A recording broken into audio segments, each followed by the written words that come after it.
Social media app TikTok के जरिए एक दूसरे को जीवन साथी बनाने वाले कनोल आफ्ताब और जुल्करनैन की पहली मुलाकात कहाँ हुई? RY डिजिटल के प्रोग्राम में दोनों स्टार्स ने ये राज खोल दिया।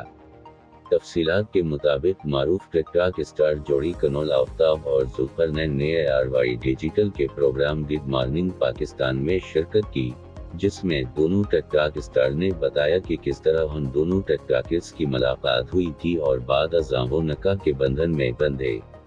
प्रोग्राम की मेज़बान नदा यासिर ने दोनों स्टार से सवाल किया कि पहले टिकटॉक पर कौन आया, जिस पर कनोल आफ्ताब ने बताया कि जुल्करनैन ने पहले टिकटॉक की दुनिया में कदम रखा। दोनों की मुलाकात कैसे हुई के जवाब पर जुल्करनैन ने बताया कि एक इवेंट में हम दोनों की मुलाकात हुई थी। मुझे उस कॉन्सर्ट में बतौर मेहमान मदऊ किया गया था। इसी कॉन्सर्ट में कनोल भी मौजूद थी। जब हमारी पहली मुलाकात हुई तो गुफ्तगू में कनोल ने बताया कि मेरे टिकटॉक पर 1 मिलियन फॉलोअर्स हैं। कनोल आफ्ताब ने गुफ्तगू में कहा कि पहली मुलाकात में जुल्करनैन ने मुझे बताया कि मेरे 1.3 मिलियन फॉलोअर्स हैं।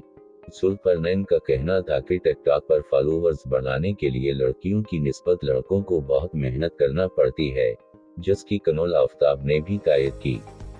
नदा यासिर ने दोनों टिकटॉक स्टार से सवाल किया कि किस तरीके से फॉलोअर्स को बढ़ाया जाता है, जिस पर जुल्करनैन ने बताया कि आप चाहे कोई संजीदा किस्म की वीडियो बनाएं या शरारतों भरी, अवाम को सिर्फ तफरीह का मौका चाहिए। जुल्करनैन सिकंदर ने प्रोग्राम में गुफ्तगू करते हुए बताया कि शुरू से वालिदैन ने फ्री हैंड दिया था कि जो दिल चाहता वो करूं। मैं ज़ाती तौर पर वो वकील बनना चाहता था, उसका इजहार मैंने घर वालों से भी किया था, मगर टिकटॉक वीडियोस की वजह से मिलने वाली शहरत के बावजूद मेरे वालिदैन ने मुझे कहा कि इसी को जारी रखो।